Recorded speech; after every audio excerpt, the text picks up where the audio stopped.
Very Short Stories, Mrs. W.K. Clifford. The Poor Little Doll.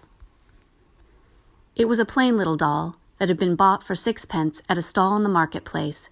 It had scanty hair and a weak composition face, a calico body, and foolish feet that always turned inwards instead of outwards, and from which the sawdust now and then oozed.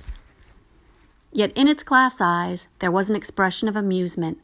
They seemed to be looking not at you, but through you, and the pursed-up red lips were always smiling at what the glass eyes saw. "Well, you are a doll," the boy said, looking up from his French exercise. "And what are you staring at me for? Is there anything behind?" he asked, looking over his shoulder. The doll made no answer. "And whatever are you smiling for?" he asked. "I believe you are always smiling. I believe you'd go on if I didn't do my exercise till next year, or if the cat died, or the monument tumbled down." But still the doll smiled in silence, and the boy went on with his exercise. Presently he looked up again and yawned.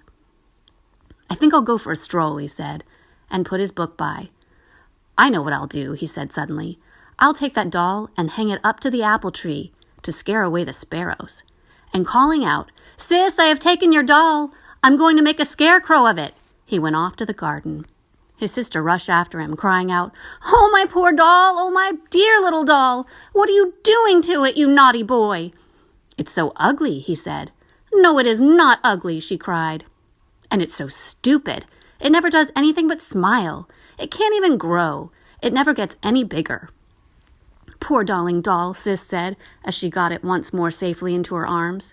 "Of course you can't grow, but it is not your fault. They did not make any tucks in you to let out. And it's so unfeeling. It went smiling away like anything when I could not do my French. It has no heart. Of course it can't feel." "Why hasn't it got a heart?" "Because it isn't alive. You ought to be sorry for it, and very kind to it.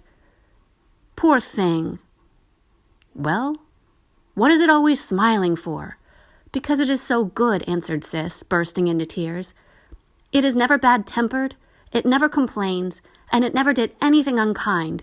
And kissing it tenderly, "You are always good and sweet," she said, "and always look smiling, though you must be very unhappy at not being alive."